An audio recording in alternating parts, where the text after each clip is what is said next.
Shiki was just an average delinquent who had been expelled from school, but when a mysterious stranger attacks him and kills his father, he learns that he has demon blood in his veins and decides to master his powers to get revenge.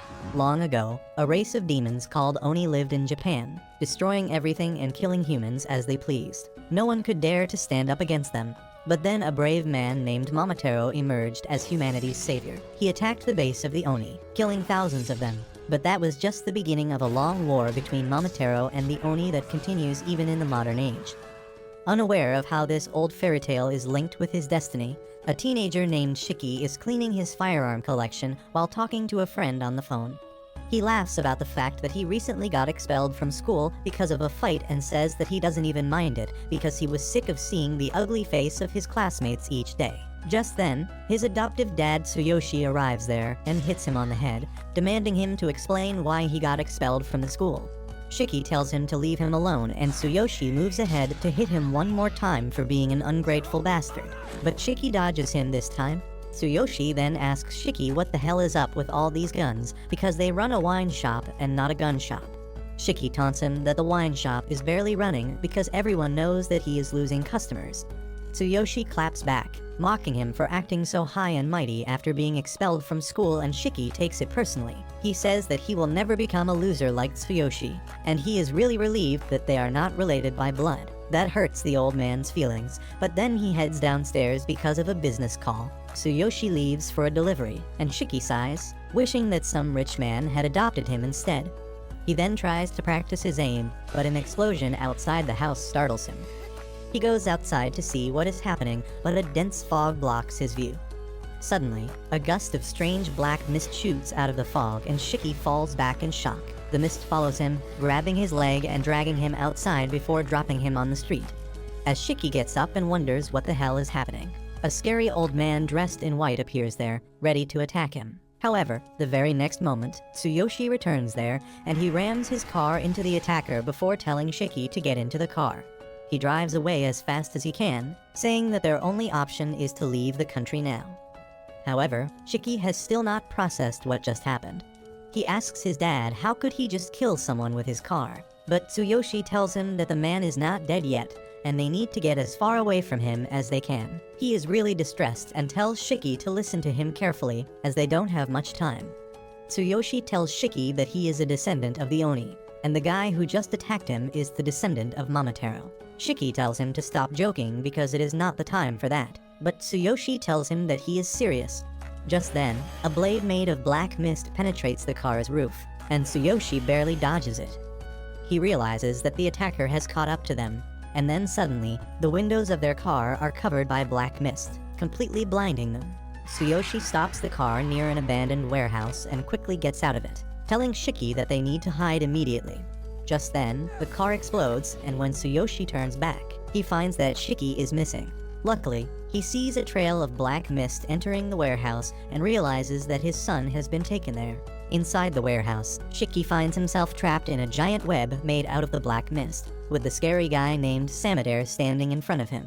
Samadare tells Shiki that the Oni blood in his veins makes him nothing but a pest, and exterminating such pests is the job of the Momotaro agency. Shiki is still in shock that Samadare survived being crushed by a car, but just then Tsuyoshi comes there, telling him that the fairy tale of Momotaro is a real story. He says that for thousands of years, Momotaro and Oni have been at war with each other through their descendants who share their blood. Eventually, the Momotaro descendants joined hands and formed the Momotaro agency, gaining advantage in the battle and forcing the Oni to hide among humans to survive. Shiki still can't understand what is happening, but Tsuyoshi tells him to let Daddy handle it. Samadare suddenly creates two swords out of black mist, and in response, Tsuyoshi also unleashes the same ability to fight him. The two men dash towards each other, clashing their blades and releasing a powerful shockwave. Tsuyoshi somehow pushes Samadare back, but he calls him weaker than he used to be back then. Samadare explains that the black mist is the unique ability only the descendants of Momotaro can use, and Tsuyoshi was once his senior in the Momotaro agency. Shiki is aghast on learning that his dad is a descendant of Momotaro, but Tsuyoshi says that he has forgotten about that entirely. Samadare asks him if he has also forgotten how dangerous Oni are. He declares that for the crimes of sheltering an Oni, Tsuyoshi will also be eliminated. Tsuyoshi responds by attacking him first, but he and Samadare are equally matched in strength. Shiki can only watch their crazy fight in bewilderment, while Samadare asks Tsuyoshi why is he protecting a monster who only lives for destruction. Tsuyoshi tells him to shut up and tries dealing serious damage to him. But Samadare is much faster than he expected. He easily dodges the attack and then hits Tsuyoshi with a super fast combo, severely injuring him and knocking him out. Shiki is devastated on seeing his dad bleed out, and he curses Samadare, saying that he will kill him. Samadare, however, tells him that he is going to go to the afterlife with his dad soon. Just then, Tsuyoshi grabs his feet and Samadare asks him why is he going this far to protect an Oni, and he replies that he needs no reason to protect his son. He says that Shiki has not harmed anyone yet, and it is wrong to kill him just because he has Oni blood. Samadare just creates a black mist sword to finish him off, and the rage boiling inside Shiki finally hits its limit. As his eyes turn red, he swears that he will kill the bastard who is trying to hurt his dad, and his demonic powers awaken. He starts bleeding from every pore of his face, and his demonic horns sprout out of his head. Shiki yells that he will kill Samadare, and when the man turns around to see him, he finds that Shiki is no longer restrained by the web. The very next moment, a bunch of guns made out of blood pop up next to his face, but thanks to his quick reflexes, he manages to block all the shots. However, Shiki has already moved on from that location, and while Samadare wonders where he is hiding, he notices blood dripping from the rooftop where Shiki is hanging upside down like a deranged Batman. Seeing his blood-covered form, Samadare realizes that Shiki has awakened, and now he can fight by manipulating his blood. But that is not even the scariest thing about fighting an Oni. Suddenly, Shiki lunges towards him, pushing him back with his powerful strikes. Samadare quickly flips the table on him, slashing his arm off, but Shiki jumps back and instantly regrows his arm. He then screams madly and Samadare begins to sweat because he realizes that this fight is not going to be easy. Shiki manifests his power in the form of numerous guns made out of blood, and Samadare is forced to use all his strength and speed to block the bullets. Just then, Shiki fires a freaking missile at him, and thanks to his instincts, Samadare dodges it by a very small margin, and the rocket explodes behind him. The old man is forced to run away from Shiki's ruthless assault, but then he throws his sword at him, hoping to take him down quickly. However, that is not nearly enough as Shiki quickly reaches him and kicks him away. Samadare is too tired and injured to move fast enough, and Shiki steps on his face before unloading a full military battalion worth of ammo on his ass. However, Samadare somehow manages to get away with his life, even though he is terribly injured. He curses Shiki, but then suddenly, Shiki collapses and the guns made of blood shatter. His Oni transformation is undone, and as he stares at his bloody hands, Shiki loses his mind, wondering what the hell just happened here. Samadare recalls this as a typical reaction of people who awaken their Oni powers for the first time. With his remaining power, he summons a black mist sword again, deciding to finish his job right now. However, just as he is about to stab Shiki, Tsuyoshi jumps in between them, sacrificing himself to save his son. Samadare asks him how he could risk his life to save the boy, even after seeing the monster he became. Tsuyoshi just thinks of how Shiki was a cute little boy and tells his old friend that it was not a bad thing to be a happy father, even if it was for a short period. Just then, some civilians gather at the site after hearing the explosion and call the fire department, and Samadare decides to retreat for now. He turns into black mist and vanishes, leaving the injured Tsuyoshi and the confused Shiki alone. Shiki panics and tells his dad that he will call an ambulance, but he asks him to stop because he knows this is the end. He just wants to talk to his son one last time at the end. Tsuyoshi tells him that he could never tell him about his Oni lineage because that would mean telling him that there are people out to kill him. But now, he can only ask Shiki to become strong enough to defeat both Momotaro and Oni so that he can live freely and happily. However, Shiki shouts at him to shut up because he is not done with him yet. He begins taking him outside, saying that they will talk after he gets better, and Tsuyoshi just smiles at him once before breathing his last. As he falls to the ground, Shiki loses his mind. He tries to wake him up first, and then starts crying uncontrollably. Soon after that, a man on roller skates arrives there, and when Shiki turns around to see him, he knocks him out with a single tap to his head, before taking him away to a place where Oni like him can become stronger. While he is unconscious, Shiki dreams of the happy moments when he used to play in the park under his dad's watchful eyes. But then the dream turns dark abruptly, with Tsuyoshi dying at Samadere's hand. Shiki wakes up with a jolt as he stares into the bloodshot eyes of Samadere. But when he looks around, he finds himself gagged and tied to a chair in a large empty hall. Right behind him, the skater guy who kidnapped him is doing one-arm handstand push-ups with his umbrella, and he gets back on his feet as soon as he sees Shiki awake. The edgelord introduces himself as Nato, a fellow Oni, and quickly manifests his horns. Shiki is too confused by everything, and he can't even pay attention to Nato, who refuses to tell him where they are right now. He informs him that his dad's body is stored safely in another place, and he brought him here for retrieval and evaluation. Nato then suddenly skates to the whiteboard in the corner and drags it closer to Shiki, before flexing how fast and efficient it is to use roller skates instead of walking. Next, he begins explaining the Momotaro agency to Shiki, saying that he has already seen one guy who can control the black mist and use it like a weapon. The Momotaro agency finds and hunts Oni, and in response, the Oni created their own agency to fight back. Nato says that his job is to find newly awakened Oni like Shiki and bring them to a safe place where he can evaluate if they are worthy of joining the Oni agency. With that brief intro, he puts the whiteboard back in its place and then removes Shiki's gag so that he can interview him. As soon as he removes the gag, Shiki starts yelling at him to free him. He also curses Nato, threatening to kill him if he has harmed his dad's body. And Nato immediately deducts a point from his score that is already 0. He calls Shiki a moron for not understanding what safely stored means because he mentioned it a couple minutes earlier. Shiki gets mad at him and says there is no way he can trust a shady edgelord like him, and Nato wasn't expecting anything else from him. He decides to deduct more points from Shiki's score the more he curses and demands to be set free, telling him to cooperate if he wants to pass the evaluation. Shiki doesn't give a shit about the evaluation, but he wants to be free quickly, so he tries holding his anger. However, he can't even do that properly, and Nato tells him to stop giving him the creepy look. Shiki snaps on hearing this, and Nato decides to evaluate him using a non-standard method because normal things don't seem to work with nutjobs. He takes off his tie, and before Shiki can even realize what is going on, Nato uses the tie to strangle him with his full strength. Shiki panics as he loses his breath, and Nato says that a creature's true nature is revealed when it is close to death, and that is what he wants to see.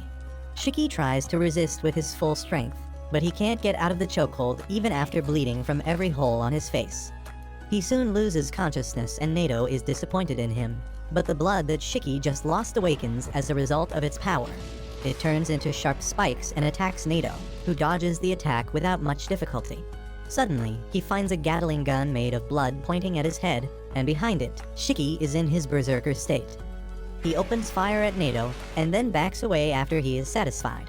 But his attacks didn't even touch the edgelord, who protected himself by coating his umbrella in his blood.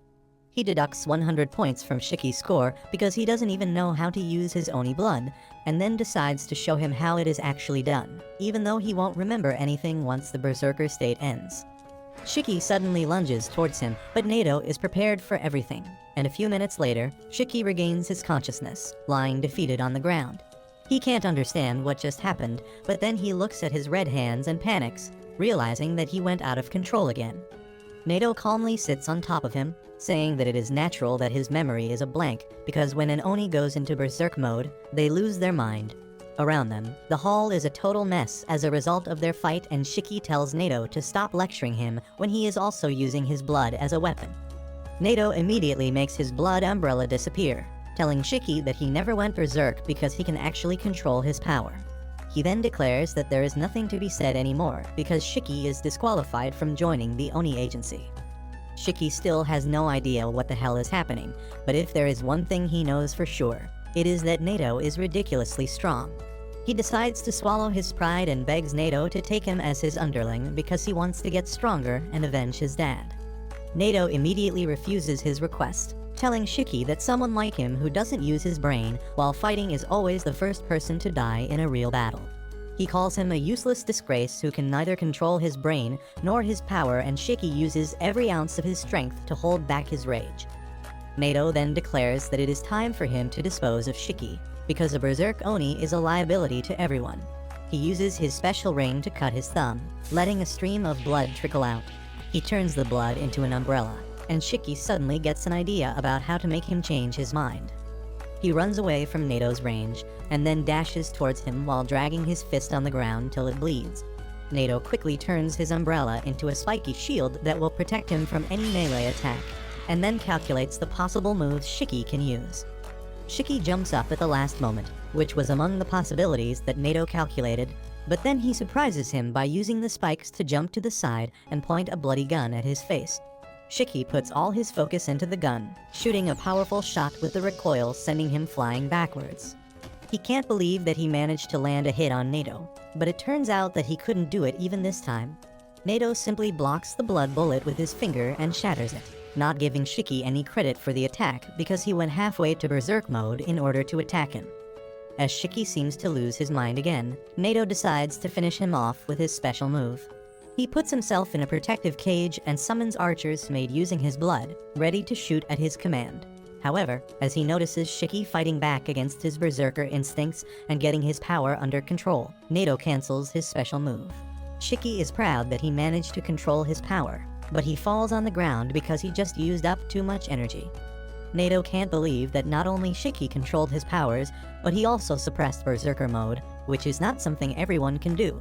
He asks him how the hell did he do that, but Shiki smugly tells him to accept him as his underling to unlock the answer. Nato tells him that he will think about it, and Shiki decides to take that as a yes. He says that when Nato talked about controlling his blood, he didn't understand but when he saw him slice his thumb and use the blood to create a weapon, he got an idea. He thought that since they were both Oni, he could just ape his and surprisingly, that worked. He didn't understand the fine details though, and he just let his arm bleed while yelling at it mentally to form a weapon. Shiki is still hyped that his gambit worked, and asks Nato what he thinks about that. Nato thinks that it is utter bullshit because that is not how things work. From his experience, dumb and emotional teens like Shiki have a hard time controlling their blood, while rational and calm people like him have the best chance at using their power properly. He thinks that Shiki doesn't listen to reason or even let his berserker mode control him, and he can use his raw instinct to brute force his power into obeying him. He thinks that it is a very rough method, but it can also give someone an explosive amount of power. He begins to wonder what to do with this unique case, when suddenly, Shiki tells him that he needs power to avenge his dad and kill the man who murdered him. He tells Nato that if he takes him in as an underling and teaches him everything, he will become useful to him. However, Nato refuses to consider that possibility. He turns his umbrella into a spear, telling him that people like him are a risk to society, because he didn't even know that he could control his power and just took a gamble. He says that he can't accept him as a lackey, and then acts like he is going to stab him with the spear, but only hits the floor near his head. He tells Shiki that he won't accept him as an underling, but as a student, and that is really confusing for Shiki, because he thinks both are the same thing. Nato tells him that he passed the test barely, but he will give him the chance to prove his abilities. Shiki can't make sense of what is going on, so Nato decides to start from the basics. He tells him that they are on an island called Hell's Doorstep, which was known as Onigashima in the past. It was the place where the original Momotaro massacred demons, but now it is a place where the Oni can live safely. At the center of the island, there is the Rosetsu Academy, which is a military school that trains Oni to fight against the Momotaro agency. Shiki gets freaked out on learning that he is on an island, but Nato pokes his face, telling him that it is not important. The most important part is that the Rosetsu Academy will teach him everything from general education, controlling his Oni blood, fighting techniques, and the history between Momotaro and Oni. Nato is Shiki's homeroom teacher, and he tells him more about how they do things here at the academy, but that is more than his pea-sized brain can handle. Shiki doesn't even care about that because all he wants to know is if he can become strong enough to avenge his dad. Nato can't give him any guarantee, but he tells him that if he can't become strong enough to fight the Momotaro agency, he will be expelled from school. Soon, Shiki gets dressed up, and he is excited to go to a different kind of school, but Nato warns him that other people have passed the test this year, and he is probably the least skillful amongst them. Suddenly, Shiki remembers his dad and asks Nato where his body is. Nato replies that they have kept him in the morgue because they wanted Shiki to handle the funeral as per his beliefs. Shiki gets a bit gloomy on thinking about his dad's death, and Nato tells him that being a gloomy idiot is a waste of time, and he should focus only on becoming stronger so that he can get his revenge. Shiki says that he seems like a nice guy after all, and that embarrasses Nato, who speeds away, telling Shiki that if he doesn't reach the class before him, he will be expelled. Shiki somehow catches up to him, and as he wonders how should he enter the class to farm the maximum amount of aura, Nato just kicks him through the door. Shiki feels like he got some aura debt because of his uncool entry, and he asks the masked boy named Jin for some tissues for his nosebleed. Jin turns out to be an even bigger edgelord than their teacher, and he tells Shiki to stop talking to him. Shiki gets mad at that and starts teasing him for not having his horns yet. Jin simply manifests his horns, saying that only dumb rookies who can't control the horns flaunt them all the time. This comment offends another guy named Ikari, who also can't control his horns. Things start getting tense in the classroom with Shiki getting up close and personal with Jin. However, before things can get violent, Nato suddenly arrives behind them and Shiki finds himself sitting right next to Jin without even realizing when it happened. Jin is equally shocked, but Nato doesn't have time to waste with what his students think. He says that for their first lesson, they are going to play a game of tag. He takes all the students to the forest, telling them that they have 1 hour to get back to the school while avoiding being caught by him. Nato then declares that anyone who doesn't make it back to school in the time limit will be expelled, and he doesn't care about Shiki's objection. He then tells the students that they are free to use their powers, and he will only use his in case someone goes berserk. Jin confidently says that he might get killed if he doesn't use his powers, and Nato has no issue with that.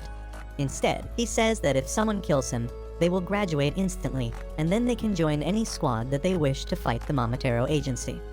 He then says that the school is there to prepare them for real-life challenges, and he is going to test them at each step. He asks everyone if they are ready, and Shiki replies that he is going to give it his all and ace the tests. Nato then reveals that there is another rule, and takes out 2 balls that are still smaller than mine. He tells the students that they need to have a ball with them when they reach the academy to pass this test, and then suddenly throws them into the restricted area. The students think that since there are only 2 balls, they will have to fight for them. But then Nato reveals that they will be divided into teams. The first team has Shiki along with Jin and the timid pink-haired bitch, Homer. The second group has the delinquent named Ikari and the nerd Juji, while the third group has the nervous Roku and Kuina, who seems the most confident out of everyone present there.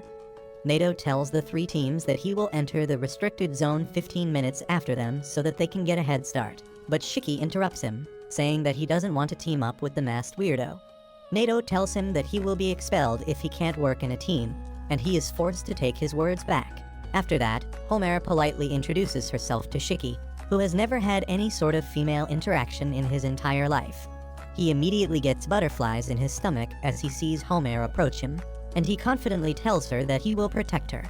She gets flustered on hearing this and tells him that he doesn't need to go that far, because all she wants is to not get in his way. Next, she goes to introduce herself to Jin, but he is an edgy Tate fan who doesn't even bother to respond to her. Homer's low self-esteem kicks in, and she starts crying and apologizing for talking to him. Shiki starts yelling at Jin for hurting the girl's feelings, and then he quickly moves on to comfort Homer, telling her that she should not ruin her cute looks by crying. He then returns to taunt Jin, but the Tate fan tells him to stop being a beta simp. Nato interrupts their quarrel and tells them to head inside because they don't have all day. Jin and Shiki immediately run towards the restricted forest, and after a while of staring around cluelessly, Homer also follows them. Inside, Jin starts jumping through the trees like a ninja from Naruto, thinking about how killing Nato will earn him his graduation and the right to join whichever squad he wants. He wants to take this chance to get on the front lines and face his greatest enemy again. But then suddenly, Shiki tries attacking him from behind, snapping him out of his internal monologue. Jin asks him what the hell is wrong with him, and Shiki replies that he is going to prove that he is stronger than him. Jin is all in for a fight as well, and he removes his mask to reveal some terrible scars around his mouth.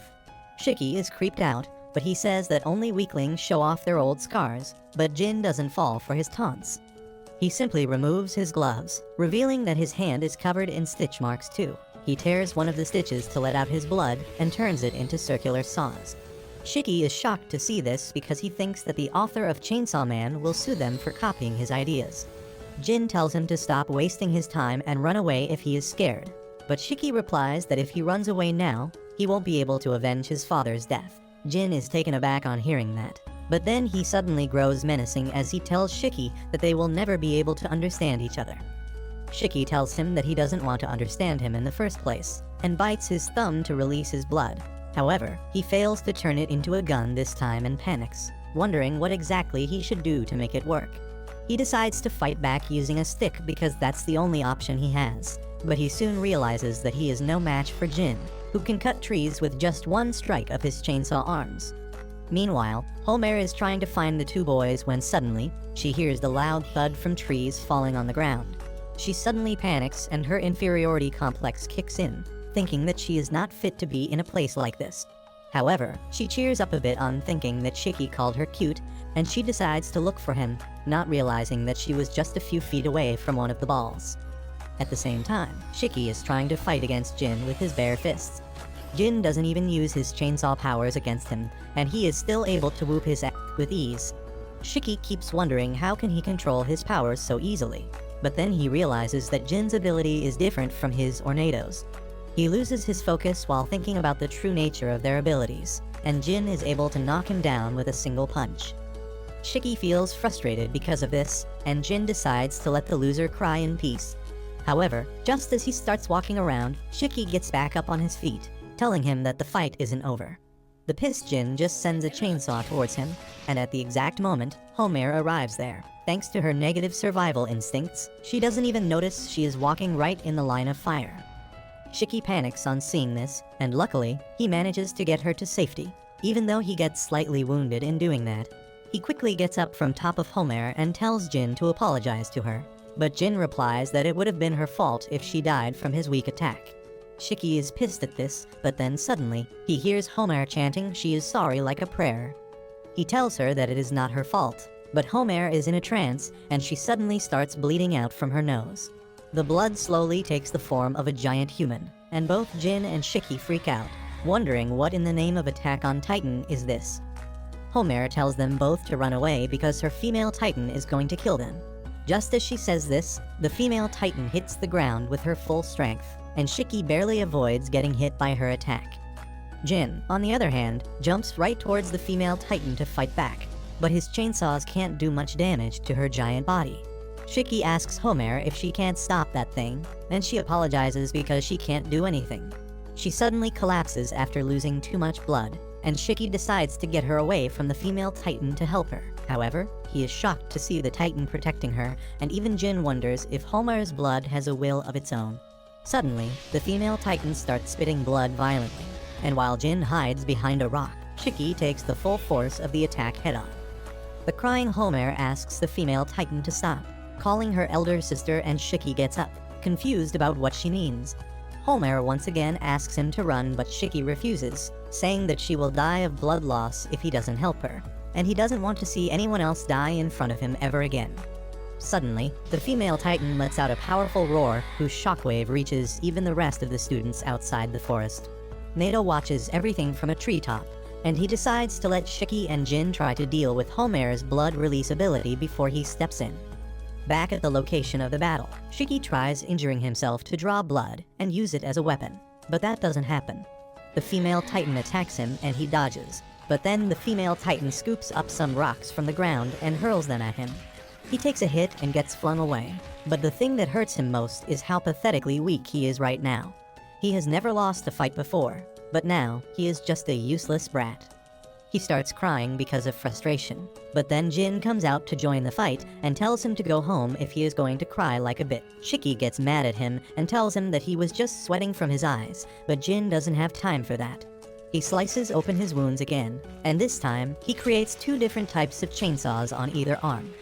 The damage he took from the female Titan's previous attack is still bothering him, but he is determined to win every fight in front of him.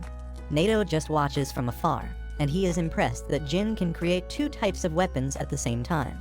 He begins explaining how Oni blood can take any form they imagine, but it is often influenced by their past trauma, preferences, and experiences. Meanwhile, Jin rushes towards the female Titan, using the circular chainsaw to climb up. He then tries to ape Levi Ackerman by attacking the female Titan's neck, but she sacrifices an arm to protect herself. While he fights the female Titan, Shiki screams at his hand to make something. He wonders why he can't make a weapon when Jin can, but then suddenly, he realizes that Jin only makes things for cutting. And even Homer has a personal connection with her female titan. He thinks that he can make guns because he likes them more than an average American, and he suddenly figures out how to control his powers. On the other side, Jin is having a hard time fighting the female titan, who suddenly lets out a loud roar that bursts his eardrum.